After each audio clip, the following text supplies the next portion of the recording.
આ તમને એમ થતું છે કે રાતે ડુંગળી શું સુધારે? આ ડુંગળી નહીં, આ ડીઝલ ભરવા જતા આ જોય ટ્રેક્ટર પડ્યો, ડીઝલ ભરવા જાય, ડીઝલ મળ્યું ને પછી અમારે કઈ એવું ડીઝલ ન મળે તો પછી સાનમના બે આવવાનું હોય. 1 કિલો શેણાનો લોટ આને કીધું લેતો હોય, 1 કિલો શેણાનો લેટ ને થોડાક મરચાં ડુંગળી નાખીને આગળ ભજીયા કરીને ખાઈને હોઈ જાય. ડીઝલ ન મળે કઈ થોડું કઈ ભૂખ્યું રહેવાય. પછી ડીઝલ કાલ સવારે લેવા જવું પાછા. અને આમ જો ડીઝલ મળે કે ન મળે, હાલે કે ન હાલે, ખાજો, ખાધા વગર કઈ નહીં હાલે. ખાધું પીધું ખંભે આવશે. આ શાખવામાં આમ જો આ શાખવામાં 500 ગ્રામ લોટ ને તો શાખવામાં આવી જાય. 3 જણા શાખે હો, પાછા ઝાઝા નથી, 3 જણા શાખે છે.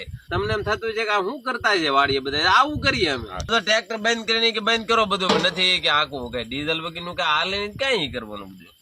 માંડો તાવન કરો ભજીયા આપણે.